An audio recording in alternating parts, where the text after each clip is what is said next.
Ladies and gentlemen, I'm pleased to welcome you to this lecture series titled Know Your Right. The purpose of these lectures is to educate and enlighten Nigerians on their basic rights as guaranteed under the laws. We all know that knowledge is power, and with our power, we can turn our society into an orderly and better place to live. A place to live peacefully with our children and children's children, a society where the fundamental rights of every Nigerian is respected.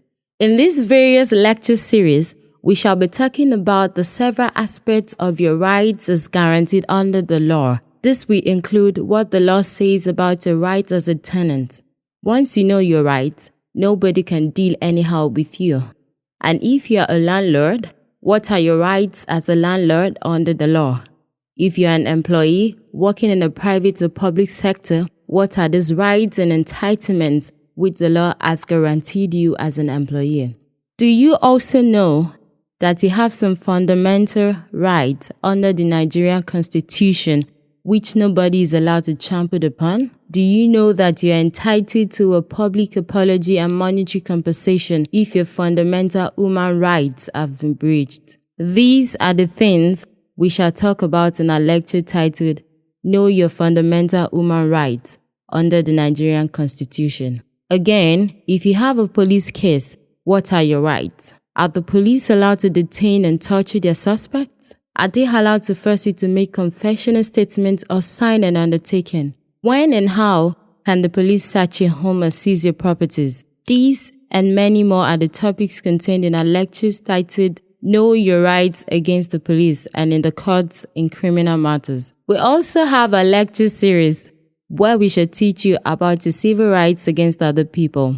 It is not everything that must end up with the police. What is your civil rights if somebody assaults you or damages your property? What can you do if somebody defames your character? What is nuisance? How can you seek a legal remedy for trespass to your property? When and how can you recover money owed you by others? How can you enforce your civil rights without going through the police? Watch out for these and many more interesting topics under our lecture titled Know Your Civil Rights Against Other People. Lastly, we should teach you about how to safely buy landed properties anywhere in Nigeria without getting into problems. This is under a lecture titled Know How and Where to Safely Buy Landed Properties in Nigeria. These are all lectures that will blow your mind. Permit me to inform you that the Know Your Right lecture series are sponsored by the Public Enlightenment Campaign Organization, PECO. You can find information about this NGO at www.peco-ng.org. Now, ladies and gentlemen, join me to welcome our lecturer who shall be teaching us today. Let's put our hands together to welcome Barrister Manuel Akinshola. Thank you, ladies and gentlemen. I welcome you all to this lecture on Know Your Rights as a Tenant. Like you have been told, let me remind you again that the mission behind the Know Your Rights series is essentially to enlighten the general populace on their basic rights. Many tenants suffer. They endure terrible derogations due to ignorance of their rights, because it is only when you know your rights that you can enforce them. This lecture is therefore to serve as a guide to you so that you are not cheated. It is a fountain of knowledge with tremendous benefits to you.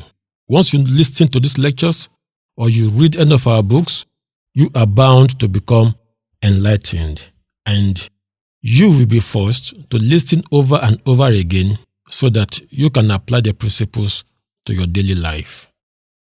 To some people, some of the points I'm going to make in this lecture may sound unrealistic or not possible in our country. Some people believe that the landlord or landlady is a demigod who can do no wrong. Others say that whatever the landlord does is always right, since he is the owner of the property. This view is wrong. Some property owners also believe that it is a master-servant relationship with their tenants. No, sir. A landlord and tenant relationship is a contractual relationship. Under the law, the landlord has his rights and obligations, the same way the tenant has legal rights and obligations.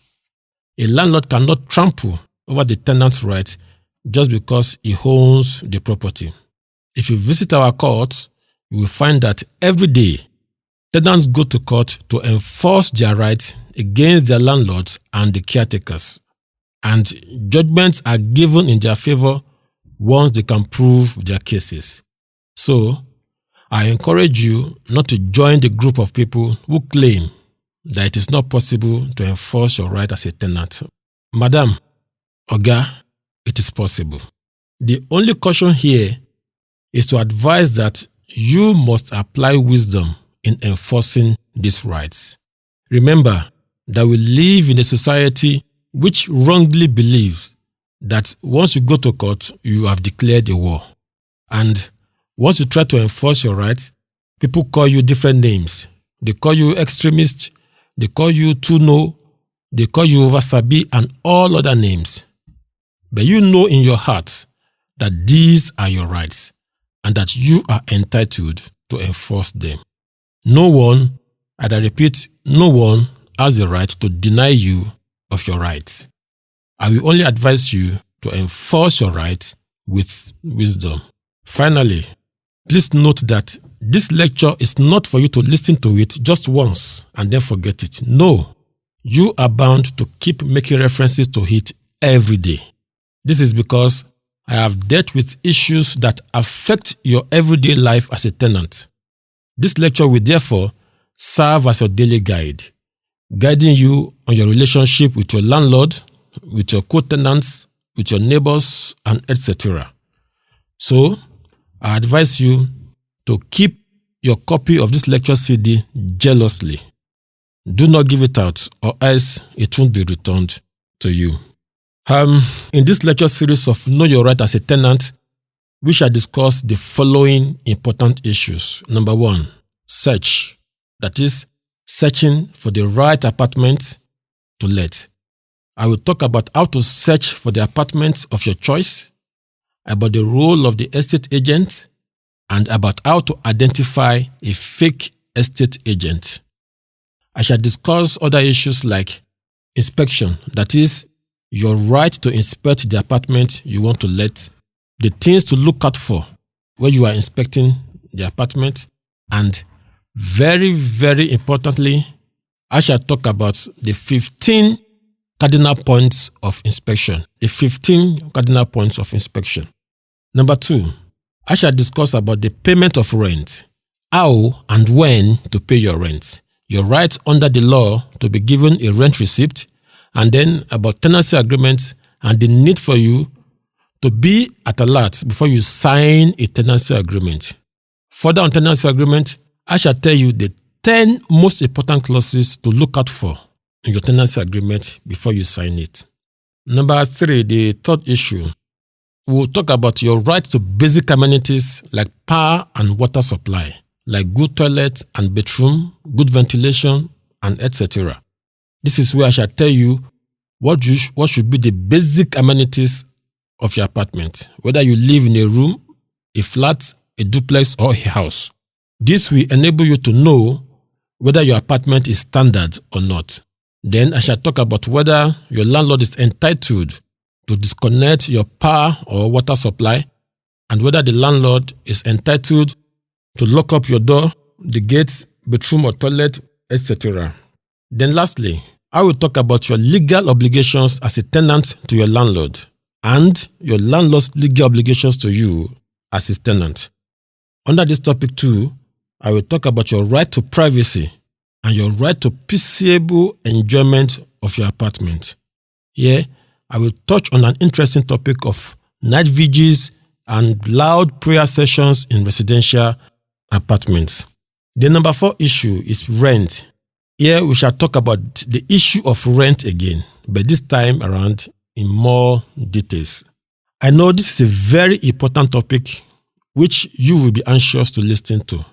So, under this topic, I shall discuss about payment of rent and how many years advance rent you are entitled to pay under the law, either as a new tenant or an old tenant. Then, I will treat the issues of arrears of rent and the legal implications where you are in arrears of rent. Another issue is on rent increment by your landlord. That is, how and when can your landlord increase the rent? Then, the nature of your tenancy, that is, the need for you to know whether you are a monthly tenant, a quarterly tenant, a half-yearly tenant, or a yearly tenant, and the legal implications.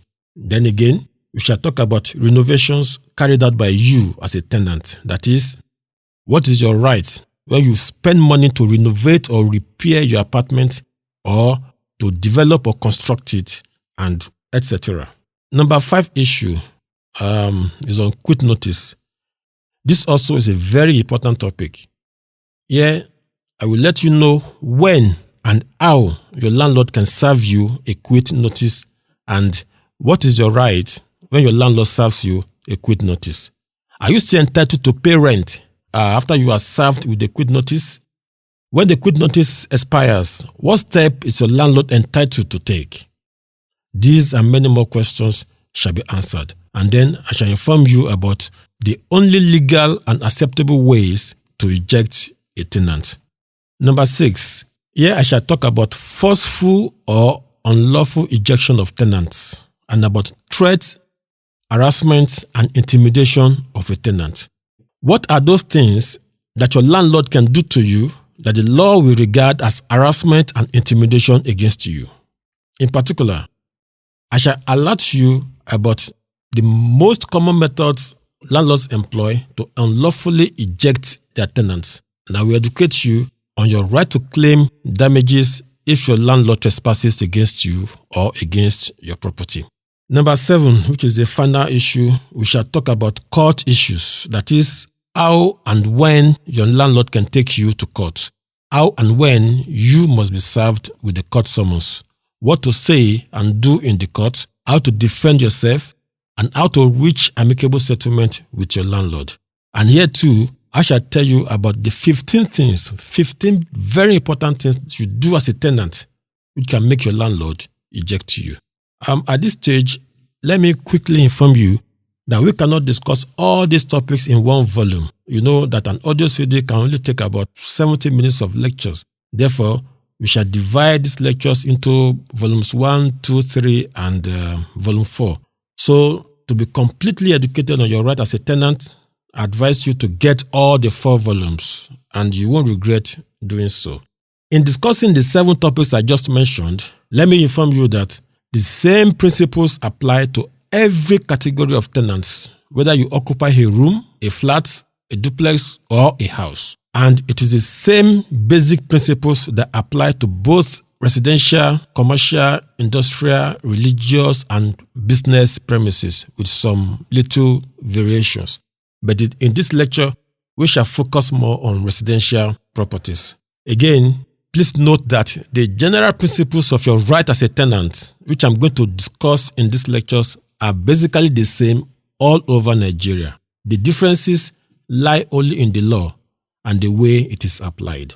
So, you will find that the same principles, for example, of tenancy agreements, of your right to basic amenities, of quit notice, of court summons, and etc. These same principles apply in Abuja, they apply in Kano, in Rivers, in Imo, in Ogun, Adamawa, and all other states of the Federation with slight variations.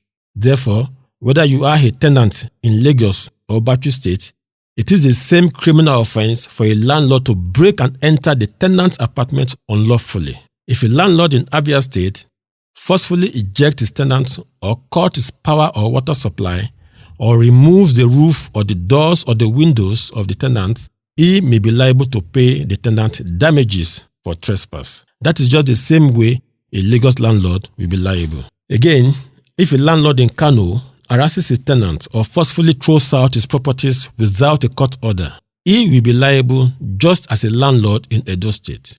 Anything that will affect the right of the tenant to peaceful enjoyment of the apartment is wrongful and may give rise to civil or criminal liability, no matter which state you reside. Tenancy matters are handled by the magistrate court or the high court. However, whether it is a magistrate court or high court that will handle a particular matter, will depend on some factors. These include the amount you pay as rent, the type of apartment you occupy, the location of the house, and etc. Your lawyer will guide you appropriately as to the right court to handle your matter depending on your state of residence in Nigeria. But in order to maintain our focus, we shall continue to adopt Lagos as our reference point for the purpose of these lectures. In Lagos State, the law that regulates landlord and tenant matters is the Lagos State Tenancy Law of 2011. The Lagos State Tenancy Law of 2011. I shall be making frequent references to this law, and it is the same law that applies to both residential and commercial premises. In Lagos State, it is only the magistrate court that can undo tenancy matters so long as the annual rent is below 10 million naira. If it is higher, it goes to the High Court. But note that this tenancy law of 2011 does not apply to places like Apapa, Ikeja GRA, Ikoyi, and Victoria Island. Once again, the purpose of this lecture is to educate you on your basic rights. Therefore, I intend to make the principles as simple as possible so that you can understand whether you are educated or not so educated. I promise to carry you along whether you are a professional, a civil servant, a trader, an artisan, or a student. So, in order to make it easy to understand, I have simplified the language of these lectures as much as I can. I have equally tried to state the law and its principles in the easiest language possible without bothering you about big legal terminologies. What you need to know is not actually the section of the law, but it is sufficient for you to know what the law says about your rights and about the protections the law offers you on those rights. Hence, you don't need to memorize sections of any law if you cannot. Just understand what the law says and how your rights can be protected. That is enough. So, I welcome you to the world of knowledge. Thank you. Now, let's start. This is chapter 1, and in this chapter 1, we shall be discussing about searching for a property and your right to carry out inspections. A person looking for a property may have to conduct a search.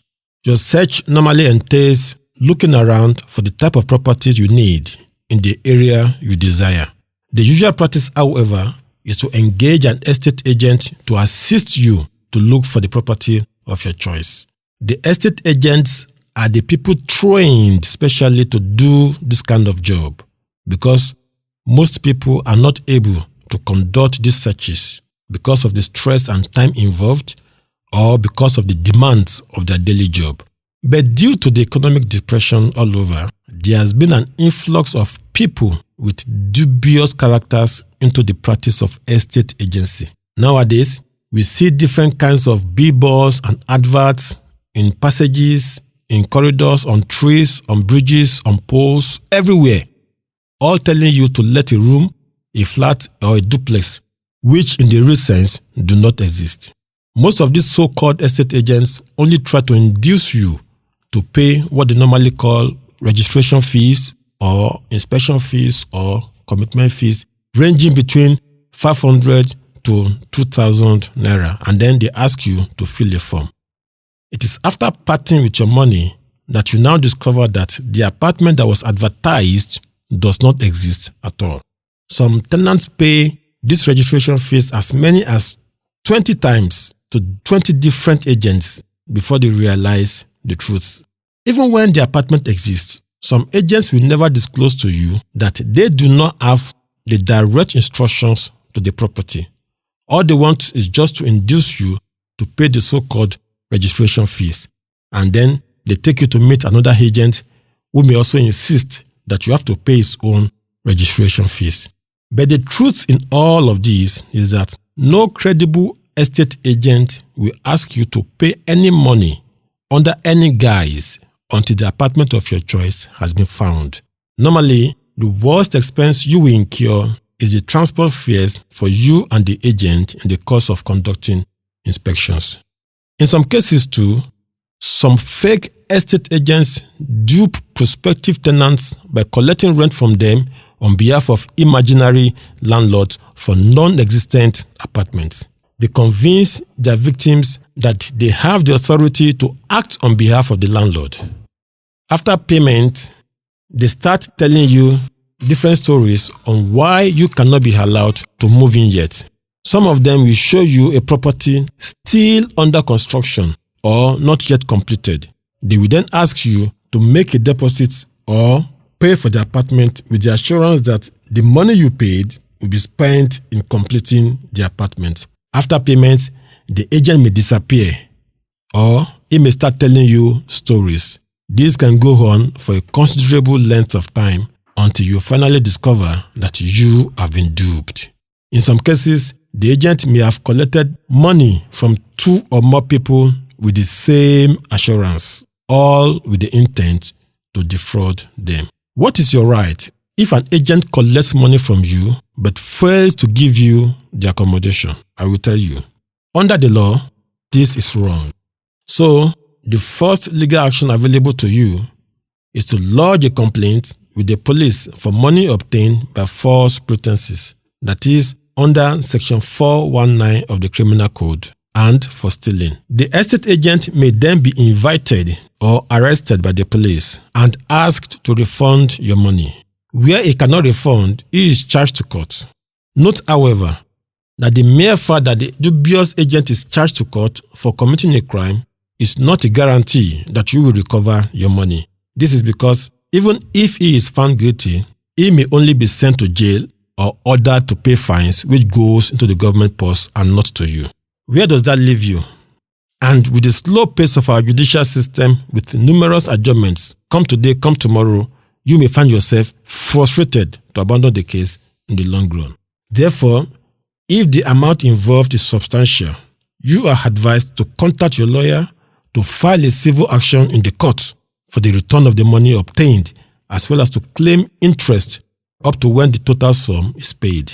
This civil action may be commenced either in the magistrate court or in the high court, depending on the amount involved. In this civil case, even where the case is delayed in court, you are sure of getting back your money with interest if you have evidence to back up your claims, like the receipt, the written note it gave you. And then this civil case may also go on at the same time with the criminal charge against the agent. I have dealt fully with the issue of how to recover money obtained from you or money owed you in one of my other lectures titled Know Your Civil Rights Against Other People. Know Your Civil Rights Against Other People. Please get a copy of this lecture.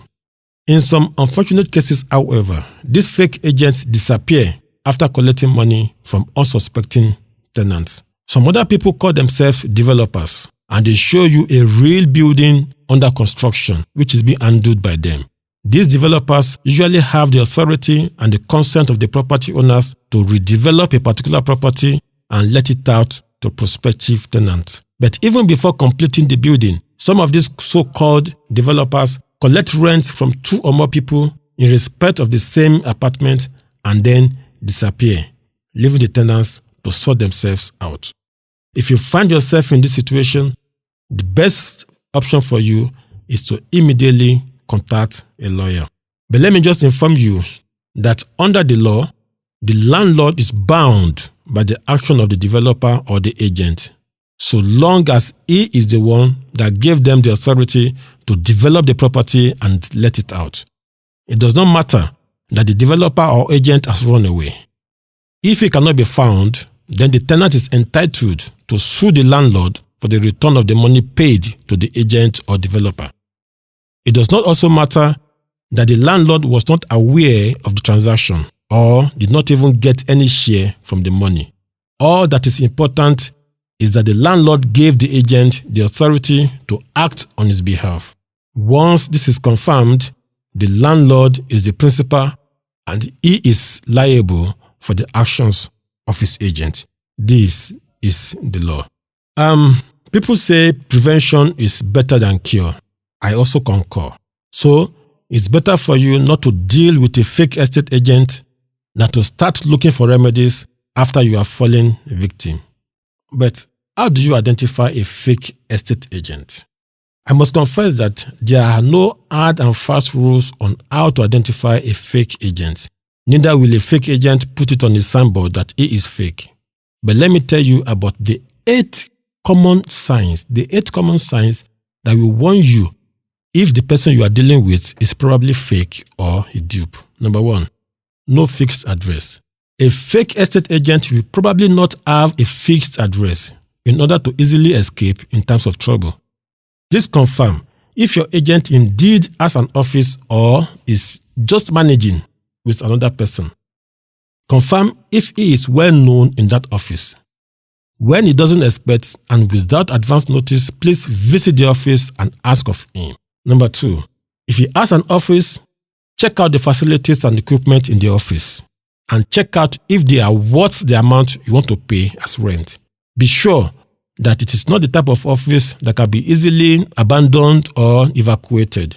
If what he has is just a chair and some tables, or some tables and a chair, be cautious.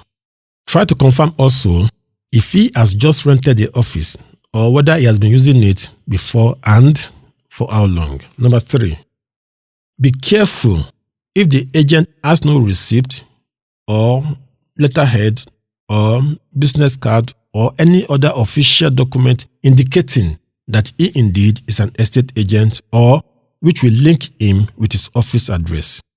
This is an indication to you that he is either fake or a dupe or a quack estate agent. And without these documents, you cannot pin anything on him as evidence. So, always ask for business cards, for receipts and other official documents bearing the name of the agent. Number 4, if you get to his office or house and you find strangers making noise, fomenting trouble, and demanding for the refund of their money, be careful so that you do not become the next victim. Number 5, if he is putting too much pressure on you and telling you, come and pay, Oga, come and pay, come and pay, come and pay, somebody wants to pay tomorrow, come and pay now, please watch it. Aside from the fact that he wants to patronize you, be careful. When all his focus and strategy is how to quickly obtain money from you, be careful. The golden rule here is do not be rushed into payment. Do not be rushed into payment. Number 6, if you ask him simple questions as regards the property and he is not able to give you straight or satisfactory answers or ask you to wait for some other persons to come, watch it. Number 7, if he cannot take you for an unrestrained and full inspection of the property, then he probably does not have any authority on the property. At times, some of these agents will take you to a property and they will tell you to look at it from the street or look at it from the window or peep through the keyhole, or they tell you that the landlord does not want too much publicity. Please be careful. Number 8, if you ask him for the keys to the apartment and he keeps giving you various flimsy excuses like somebody took it out or it's with my secretary or renovation is being carried out and the key is with the workers, all these flimsy excuses, then you have to be careful because he probably does not have the keys. So these are only a few indicators that can put you on the alert when dealing with an unknown agent who may probably be fake or a dupe. When you apply all these criteria and your agent cannot score 50% and above, then you need to watch your steps. But let me say this at this juncture. Some of these untrained and unregistered estate agents are honest. I've come across quite a number of them because some of them find themselves in this field of estate agency out of what they call condition, and the desire to make a honest living out of it. And some of them have been in the business for years. Note also that it is not in every case that an agent must have the direct instruction from the landlord in respect of a property. In many instances, estate agents work on information about properties on which they do not have direct instructions. where your agent confesses to you that he has no direct instruction, but that he is well informed about the property, this might not be a problem. But one thing you must do is to confirm if he is to be paid by the person who has the direct instruction or by you. Then settle with him on the amount you will pay for his services at the conclusion of the deal. If you don't settle this at this point, you will find yourself paying agency fees twice on the same apartment. Furthermore, governments have in recent times been taking some proactive steps to reduce, if not eliminate, the activities of fake agents. For example, in November 2012, the Lagos State government established a body whose sole responsibility was to regulate agency practice. This body is known as the Lagos State Real Estate Transaction Agency Department. The Lagos State Real Estate Transaction Agency Department. And its duty is to restore sanity to the sector in view of the numerous atrocities committed by many so-called estate agents. This government body is in the Ministry of Housing under the superintendence of the Special Advisor on Housing at Alausa, and it keeps a register of estate agents in Lagos. To become a registered agent, the individual must comply with all the rules about identification, professionalism, and regulations before it can be registered. It's more or less in form of accreditation. So, when next you need an accredited estate agent in Lagos, you may visit their office and obtain the information. Their contact office address is Lagos State Real Estate Transaction Agency Department, Last Street Road, 2A, Adekunle Banjo Avenue, Magodo Estate, Magodo, Shangisha, Lagos. Telephone numbers 01-844-8145, 01-844-8145 or 080-3306-7946, 080-3306-7946. You can also check their website at www.lastretrad.com, www.lastretrad.com. But the bottom line is for you to be very careful so that you don't give your hard-earned money to dupes and people with shady characters. Remember, the property is one of the easiest means of losing money to fraudsters who pretend to be agents. Therefore, if the rent for the property is substantial, it is more advisable for you to consult professionals like estate surveyors and valuers or lawyers. You may also engage the services of registered estate agents or reputable estate companies. With professionals, you are sure to a large extent that you are in safe hands because they belong to professional bodies and will not want to tarnish their professional reputations. Further, you are sure of getting a refund of your money if anything happens along the way, so long as they are professionals. So, when you are dealing with an estate agent, do not fail to ask questions. Ask him if he has direct instructions or authority of the landlord in respect of the property. If he says yes, then you may ask to see a copy of his power of attorney. The power of attorney is that document signed by the landlord which expressly gives authority to the agent to manage the property on the landlord's behalf. If he has no direct instructions, ask him his relationship with the property and how he got to know of it. Get close to him. Ask him personal questions. Is he married? Does he have children? His hometown? His permanent home address? Does he live in the neighborhood? Etc. This information may become useful for you in the long run.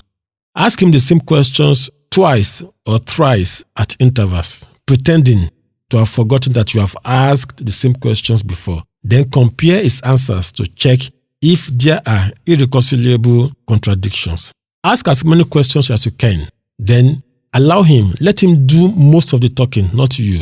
Try to get as much personal information as you can from him. Remember that your hard-earned money is involved. So, That is how far we will go about searching for a property and the role of the estate agent. Now, let's talk about the next topic, your right to inspect. Once you are convinced that you have got an apartment in the area of your choice, then you are entitled to inspect it, both physically and otherwise. This is more of an economic right, since you are entitled to have a good look at what you are paying for.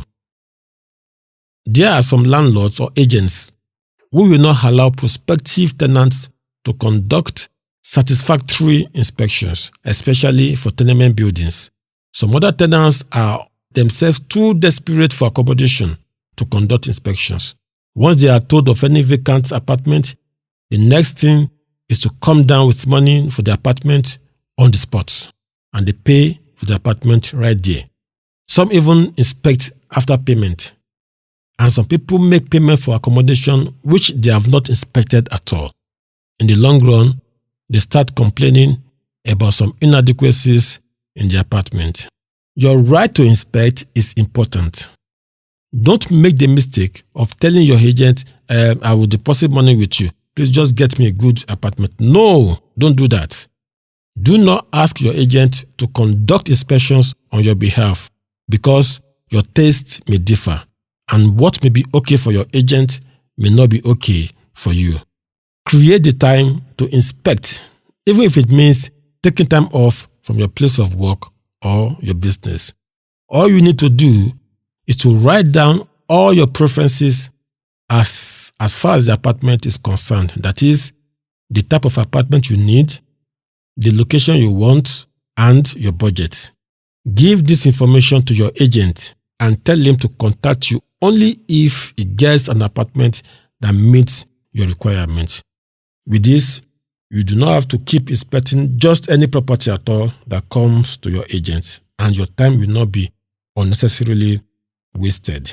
You can also engage the services of 2 or more agents, especially the agents who live or have offices in the areas of your choice.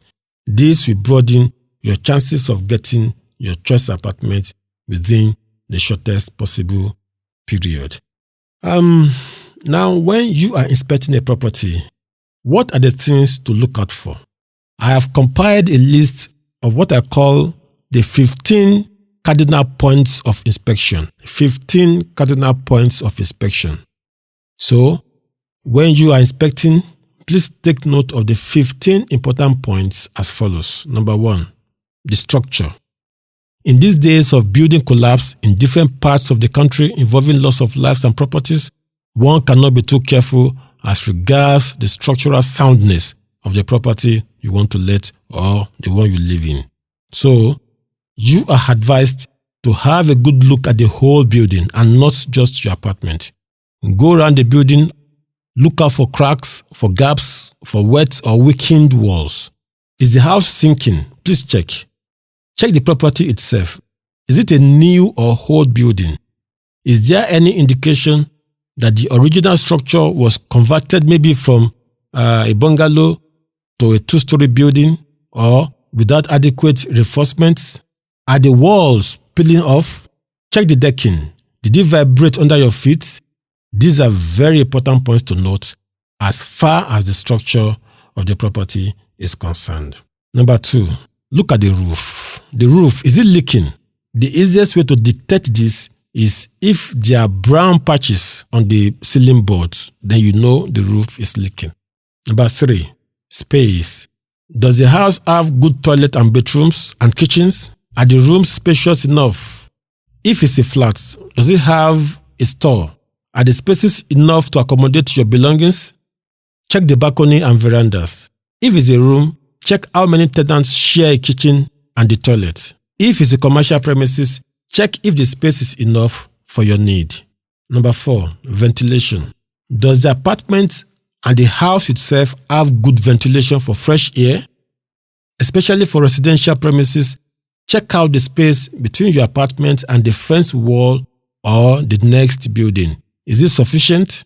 This is an important point in these days of poor power supply, so that you don't find yourself sleeping on the balcony or veranda every night. Number 5. Water supply. The importance of water in daily living cannot be overemphasized. Does the building or your apartment have running water? Is water supply from the mains? Is it from the borehole? Is it from a well, etc.? Check the toilet and bedroom sink. Turn the taps to be sure that water is running. If not, ask questions about the available sources of water. If the house does not have water supply, ask about the means of getting waters, whether you have to fetch or you have to buy. Confirm also how easy it is to get water. Number 6, the environment. Is it a waterlogged area where you will not be able to enter whenever it rains, or where you will need a canoe or boat to get you to your apartment during rainy seasons? Is the area easily accessible? How many access roads lead to this area? What is the distance to your place of work or business? This information is important, especially for places like Lagos, where you spend hours in traffic, so that you don't become an habitual latecomer to your place of work or business. Number 7, electricity and water bills. Did the former occupant accumulate bills for power or water? If the flat has its own meter, ask to see the last bills, or else you will be forced to pay for what you have not consumed if the former occupant did not settle his accumulated bills before vacating. Number 8, plumbing works. If it's a flat or duplex or detached house, check to be sure that there are no blocked or broken pipes or leakages of the toilets or water pipes. This could be horrible if you have to experience it. Number 9, woodworks. Check the doors, the windows, the keys, and the hinges. Do the doors and windows open easily? Are the locks still intact and functioning? Are the keys available? How easy is it for you to change the keys to the entrance doors? Number 10, electrical installations. Be sure to switch on the available lights. Check the connections, especially if it's a flat or duplex. Check if the meter is available and whether it is reserved for your use only or to be shared with others. Check the power supply to the premises has not been disconnected. Number 11, damages. Is the apartment in need of substantial renovations? Does it require painting, etc.? Please check this and be sure. Number 12, parking space. If you have a car, check if there is sufficient parking space in the premises. Ask how many occupants of the house are mobile. If the parking space is not enough, confirm how safe it is to park outside the building. If you do not have a car, be sure that the premises has adequate space, e.g. for little events, for your kids to play, or for your visitors' cars, and etc. Number 13, security. This is equally a very important point to note. Some areas are more prone to burglary, to theft, to robbery attacks than others, especially if it is a secluded area or an area just developing. Ask what security measures are in place. Is there an in-house security man? Is there a security arrangement by the residents or landlords association of the area? How much is the security fee every month, if any? Then for your apartment, is it adequately protected? Are the entrance doors strong enough? Are there burglar proofs on the windows and on the doors? Are there other escape routes or alternative doors in cases of emergency? These are important points to note. Number 14, the neighborhood. It is a common thing in the big cities to find gates or barricades on virtually every street. These are for security purposes. Most of these street gates have their opening and closing times written on them. Check to be sure that the time is convenient for you in view of the distance to your place of work or business. Is the neighborhood clean or dirty? Is it rowdy or quiet? Does it suit your lifestyle? Ask these questions and confirm. Number 15, your co-neighbors. Check who your prospective neighbors are. If you find them at home at the time of inspection, try getting personal with them to know the kind of person they are. They may even volunteer useful information to you in respect of the apartment. Check the number of occupants in the house, especially if it's a tenement building. This list is definitely not exhaustive. You can adapt them to suit your particular situation. You can also add or subtract from them as your situation may warrant. But be sure to have inspected thoroughly and satisfactorily before you make payments. Again and again, ask questions. Some people believe that this list of things to check is too lengthy, but I assure you that you only need to know these points on a piece of paper while you are inspecting and take them out as you conduct the inspections. Depending upon the type of apartment you are taking, all the above checks can be conducted in a space of 30 minutes or less. Don't let the landlord or agent rush you into a hurried inspection. Take your time to inspect. It is your right. After all, you are the one parting with your hard-earned money. If you are not allowed to satisfy yourself in inspection, then look for another apartment. An agent or landlord who has nothing to hide will allow you to inspect to your satisfaction. Remember the golden rule: do not be rushed. Do not be rushed. It is equally my advice that after you have been taken to the property for inspection by the agent, go back to visit the property on your own later on to take a second look before you pay, in order to check out the neighborhood, the accessibility, your prospective neighbors, and other things you missed during the first inspection. Do not hesitate to ask as many questions as you can and from as many people as possible. Some tenants themselves are always in too much of a hurry to move into an accommodation before carrying out the necessary checks. No sooner do they move in than they start discovering so many things amiss. They start complaining then, but at this stage, it is virtually too late. The landlord or his agent had collected the rent and is reluctant to spend part of it on renovations or repairs. The tenants therefore end up spending huge sums of money to carry out renovations on the apartment. The amount spent in some instances is equal to the annual rent, but the landlord or agent is not willing to refund the sum nor convert it to rent. The tenant is therefore left to lick his wounds. What is a safeguard against this? We shall discuss about renovations and repairs in volume 2 of our lectures.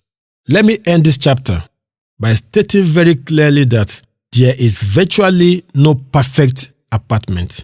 There is no way you will move into an apartment without making some repairs and adjustments to suit your own conveniences, even if it's a new house. So, the mere fact that an apartment is in need of repairs or renovations is not enough reason to reject it. Otherwise, you might not find any apartment to let. But the question you should ask yourself is, what is the degree of repairs and renovations needed, and how much will this cost you?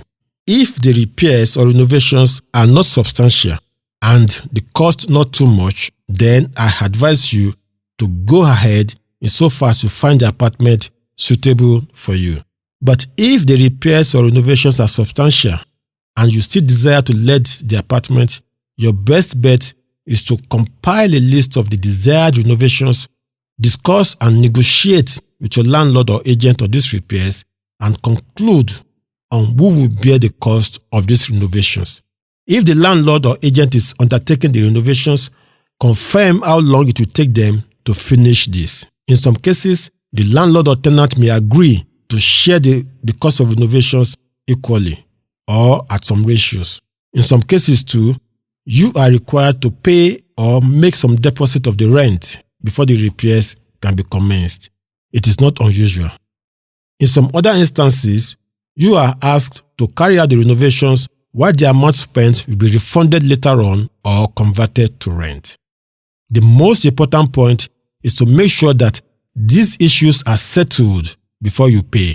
And very, very importantly, whatever is agreed upon should also be in writing, signed by both parties and their witnesses. Like I said earlier, I will discuss more on this issue of renovations and repairs in volume 2 of our lectures. It is important for you to listen to it. So, let me round up on this chapter by refreshing your mind on the most important points. Number 1, beware of fake estate agents and fraudsters. Number 2, watch out for the indicators on how to identify a fake estate agent. Number 3, remember the 15 cardinal points of inspection. Number 4, be sure to inspect the apartment carefully and thoroughly before you pay. It is your right. Number 5, aside from the information fed you by the agent or the landlord, conduct your own independent investigations. Number 6, ask questions, as many as you can.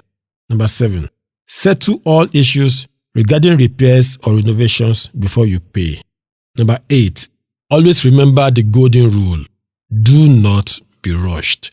Do not be rushed. That ends the second chapter of this lecture. Now, let's go to chapter 2. And here we shall talk about very serious issues. Issues including payment of rent, your entitlement to rent receipt, and tenancy agreements. Well, after inspection and once you are satisfied with the apartment, your next step is to make payment of the agreed rent. Once you make payment for rent, you are immediately entitled to a rent receipt. But be sure to check that the rent receipt contains the following information. Number 1, your name. Number 2, the date of payment. Number 3, the actual amount you paid. Number 4, the purpose of the payment, that is, it must be stated as payment for rent. Then number 5, the period or length that you paid for. And number 6, the address of the property you paid for. Be sure that your landlord or the agent signs the receipt and stamps it if he uses a stamp. If it's an agent or caretaker who issues the receipt, then insist that it must be his official receipt, duly signed and stamped by him where applicable. Please remember again that the actual date of payment must show on the receipt, because some landlords are in the habit of not issuing receipt immediately payment is made. Some will wait 2, 3, 4 or 5 months or 6 months or longer, or they even wait the following year before they issue you a rent receipt. If this situation applies to you, then please listen to me very carefully. Some landlords do this intentionally and deliberately to the detriment of the tenants. Let me give you an example. Let us assume that your tenancy is from January to December every year. Then let's say you pay the rent for a year in January, and your landlord does not issue the rent receipt until May or June or July, and that is the date he puts on the receipt. Ordinarily to you, this may not matter so long as the landlord or the agent does not come to disturb you again for the rent. But the legal implication is that you are a bad tenant, that you are always in arrears, and that you do not pay your rent as at when due. So, you see that the importance of a rent receipt cannot be overemphasized. It is the basis of your right as a tenant, and your right to a rent receipt is important, whether you are an old tenant or a new one. Therefore, it is your right to demand for your rent receipt immediately you pay. Nowadays, many landlords ask their tenants to pay the rent into their bank account. There's nothing bad in this. You may pay into your landlord's account and keep the teller. But you must remember that a bank teller is not a rent receipt. So, at the earliest possible time, please ensure that you take the teller to your landlord and obtain the actual rent receipt. You know, when you pay into the bank, you cannot really specify what the payment is meant for. Your teller is only an evidence of payment, but it is not a conclusive evidence that what you paid for was your rent. What if your landlord claims that you have only repaid the money you borrowed from him? You think it's not possible? It has happened before and will continue to happen. That's when you will now have to start proving that the money you paid was for rent. So, please, to save yourself from this stress, always take the teller to your landlord at the earliest opportunity so that you can obtain the rent receipt that will make it clear that the payment was for rent. Some tenants also made the mistake of not collecting their rent receipt at all. They take it for granted that they would never have any problem with their landlord or with the agent.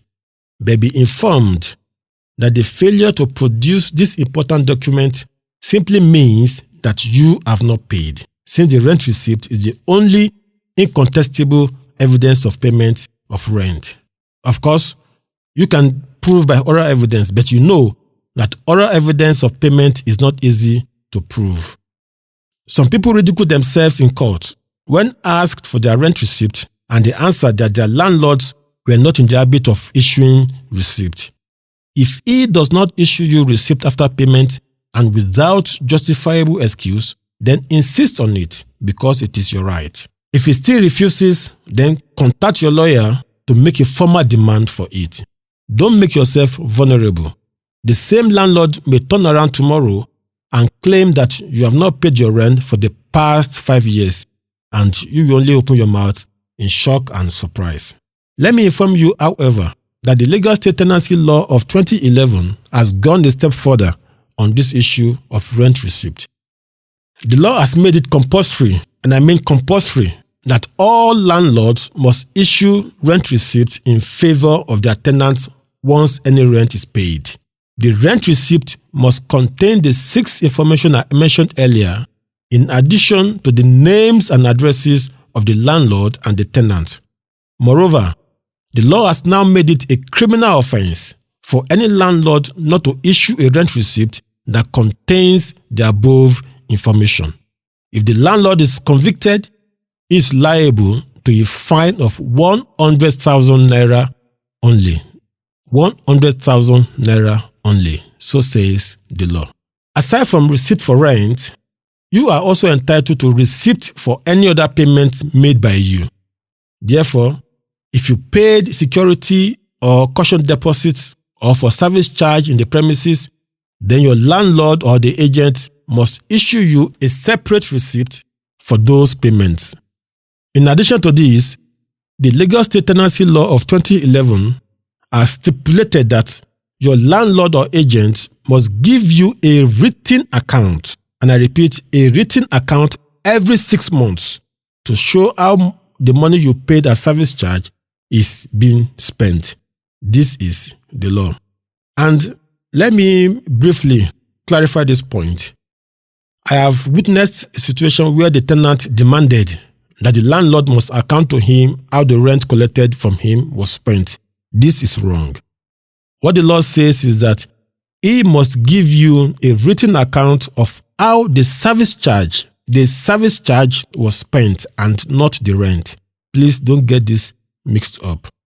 Now let's go to the next topic, which is on tenancy agreements. Tenancy agreements.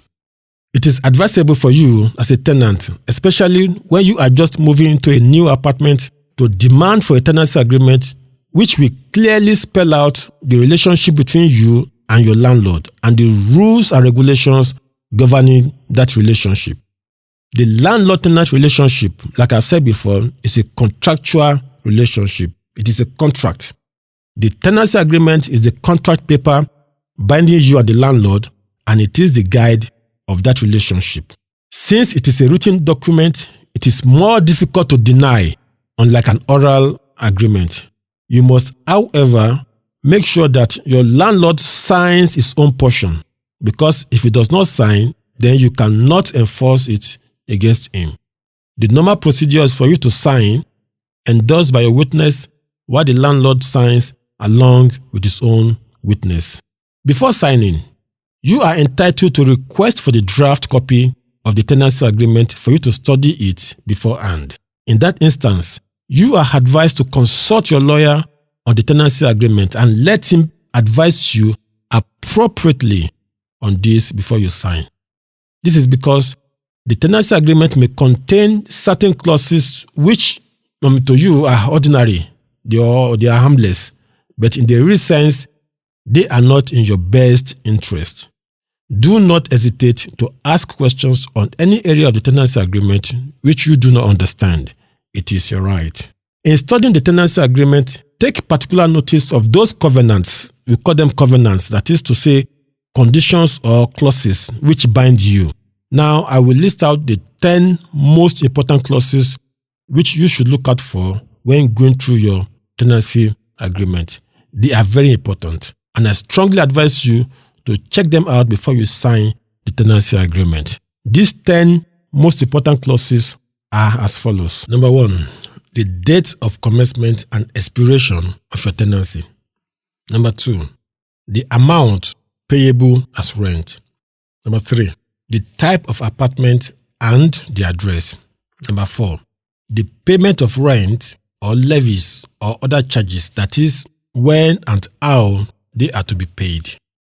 Number 5, whether or not you are entitled to sublet your apartment and whether or not you are entitled to convert the use of apartment from residential to commercial, or from commercial to residential, or from commercial to religious purposes. This is very important too.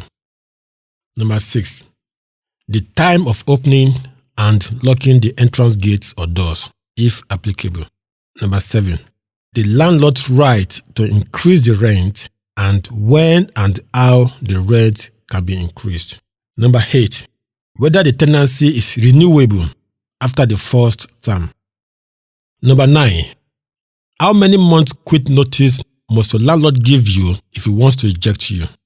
This is a very important clause because there's a way your landlord may couch the wordings of the tenancy agreement which ordinarily to you does not mean anything, but which legally cancels your right to quit notice. But only a legal eye can detect this.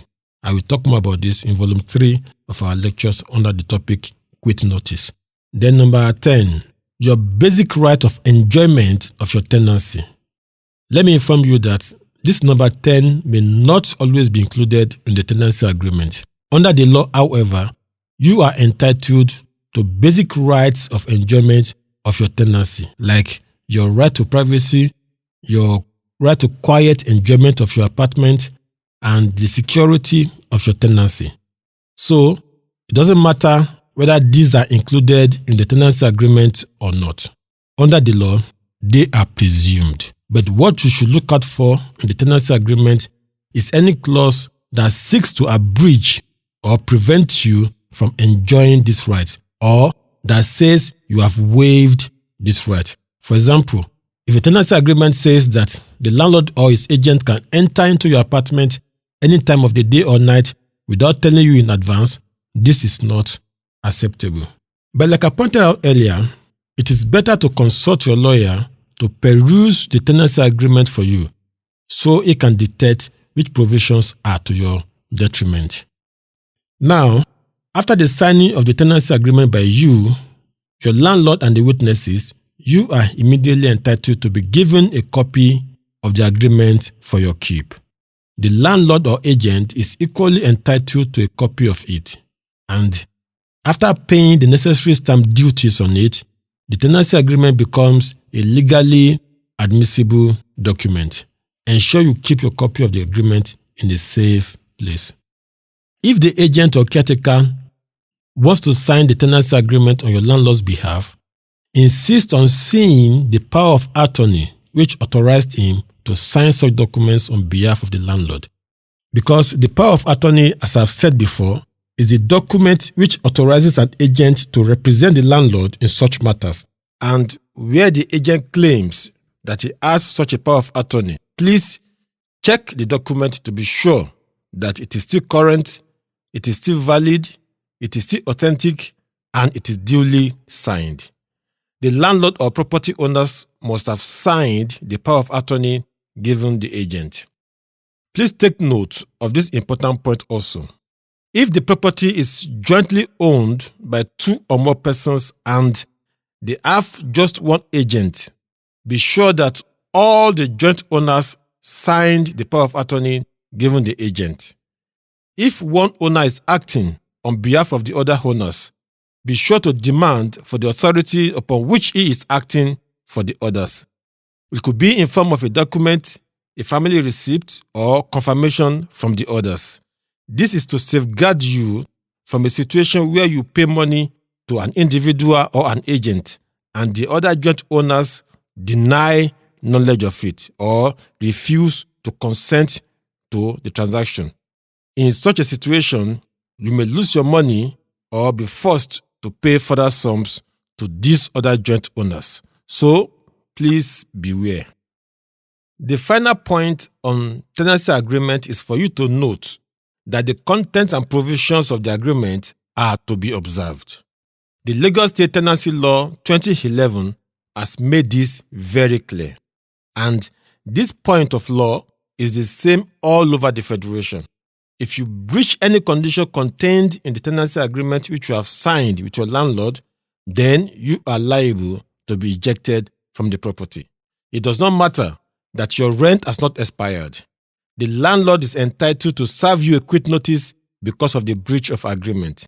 It is just like a breach of contract, which entitles the other party to cancel the contract. This is the law. So let's move on to the next topic, which is on tenancy renewals. Tenancy renewals. Most tenancy agreements contain a renewal clause which makes it automatic for a tenancy to continue for as long as possible until it is terminated. What normally happens is that a tenancy agreement is made to last for an initial period of a year or two. After this first 1 or 2 years, the tenant continues to pay the same rent or a new rent agreed upon by both parties. Ordinarily, a new tenancy agreement should have been prepared to reflect the renewal, but most tenancy agreements contain provisions on automatic renewals. This means that the tenancy continues on the former terms and conditions without much change, so long as you pay your rent regularly. In this case, the agreement can only be terminated by a quit notice. Note also that there are some provisions in some other agreements which state that the tenancy agreement is not renewable after the first 1 or 2 years. But this must be expressly stated in the tenancy agreement to show that it is for a definite period or for a term certain. And where this is the case, the legal implication is that the tenant is entitled to only a 7-day notice to quit. Only a 7-day notice to quit. Hence, it is important that you check your tenancy agreement very well and allow your lawyer to fine-tune it before you put pen on paper. Once you make any mistake, only your landlord's generosity can help you. That is it on tenancy renewals. Now we go to the issue of advance rent. I must not end this chapter without touching on an issue which I believe is very important to many people. It is on the issue of advance rent. Now let me tell you that the Lagos State Tenancy Law of 2011 has introduced some regulations as far as advance rent is concerned. These new regulations are according to the following categories. Number 1, for a new tenant. The Lagos State Tenancy Law provides that it is unlawful for any landlord or agent to demand or receive rent of more than 1 year in advance from any new tenant. In the same vein, it is unlawful for any new tenant to offer or pay rent of more than 1 year in advance. It does not matter whether the tenancy is monthly or yearly, and it applies to any type of accommodation. You must not pay more than 1 year rent in advance as a new tenant. It is now an offense to demand or receive or offer or pay more than 1 year rent for a new apartment. Any landlord or tenant who acts contrary to this provision will be liable on conviction to 3 months imprisonment or a fine of 100,000 naira. So says the law. The second category, number 2, for old tenants.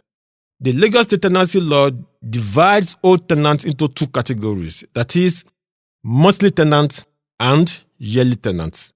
If you are an old tenant and you pay your rent monthly, the law says it is now a criminal offense for your landlord to demand or collect rent of more than 6 months in advance. It is also a criminal offense for you as the tenant to offer or pay your landlord more than 6 months' rent in advance if you are a monthly tenant. On the other hand, if you are an old tenant and you pay your rent yearly, it is now a criminal offense for your landlord to demand or receive from you more than a year's rent in advance. Why the same applies to you as the tenant if you offer to pay more than a year's rent in advance. If any landlord or tenant is found guilty of contravening this law, then he shall be liable to 3 months imprisonment or a fine of 100,000 naira. So says the law. Please remember that these provisions relate to Lagos State alone, as many other states in Nigeria do not have such laws on advance rent. But I know that generally all over Nigeria, new tenants are not required to pay more than a year's rent in advance. Old tenants also pay monthly, yearly, or every 6 months, depending on the agreement with the landlord. But please consult your lawyer and he will advise you on the law that is applicable in your state. At this point, I must round up this chapter by refreshing your mind on the most important points I've spoken about. Number 1, your rent receipt is the basis of your rights as a tenant. Always demand for your rent receipt. Number 2, ensure your receipts are duly signed, dated as per the date of payment, and that they reflect the amount paid as rent. Number 3, it is now an offense in Lagos State for a landlord not to issue a rent receipt. Number 4, you are entitled to a copy of the tenancy agreement. Number 5, take note of the restrictive covenants or clauses in your tenancy agreement, and especially how many months quit notice you are entitled to. Number 6, ask questions on any aspect of the tenancy agreement that you do not understand.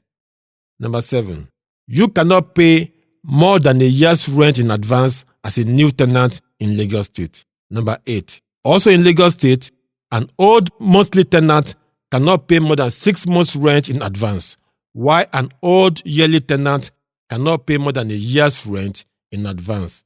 Number 9, the final one, do not hesitate to always consult your lawyer for clarifications on any point you are not clear about. Ladies and gentlemen, here is where we shall end our lecture in this volume 1 of Know Your Right as a Tenant.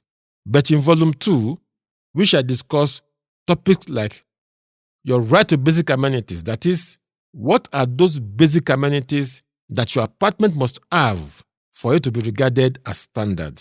Number 2, what happens if your apartment lacks any of these basic amenities? Number 3, does your landlord have the right to disconnect your power or water supply? Or does he have the right to lock your entrance door or gate? Number 4, does your landlord have any obligation to you as a tenant? Number 5, who is supposed to pay the tenement rate or land use charges, you or your landlord? I shall answer all these questions in volume 2. We shall also talk about your right to peaceful enjoyment of your apartment, about your right to privacy, and your right to the security of your tenancy. And I shall tell you what the law says about your rights as far as your neighbors and co-tenants are concerned. Lastly, in volume 2, I shall talk about arrears of rent and what the law says when you owe rent. Do you know that for some categories of tenants, your tenancy becomes automatically terminated once you are in arrears of rent? Are you entitled to continue paying rent after your landlord has given you a quit notice? How and when can your landlord increase your rent? What are the legal options available to you if you feel that your landlord's increase of rent is not reasonable? What is your right when you spend your home money to carry out repairs or renovations on your apartment? These are all interesting questions that will be answered in volume 2 of our lectures. I look forward to seeing you then. Thank you for your time. Announcement. Thank you, ladies and gentlemen, for listening to our lecture. Let me remind you that we also have other Know Your Rights lecture series for your education. Our complete Know Your Right lecture series include 1. Know your rights as a tenant. 2. Know your rights as a landlord. 3. Know your rights as an employee. 4. Know your rights against the police and in court in criminal matters. 5. Know your fundamental human rights under Nigerian Constitution. 6. Know your civil rights against other people. And 7. Know how and where to buy landed properties in Nigeria. Let me inform you too that all our Know Your Rights lecture series are available in audio and in printed book format. The audio and printed books are being distributed by Centurion Publishers. Telephone numbers 081-7900-5593, 090-3246-5647. Distributors are wanted nationwide. Let me further inform you that all our Know Your Rights series lectures are also available in ebook format so that you can download them and read them on your smartphones, iPad, or tablets and laptops. Simply log into www.hebony.com. www.hebony.com. You can simply pay online and download the books instantly. The audios will also be available for download very soon. For more information, please visit www.hebony.com. That is www.hebony.com. Thank you.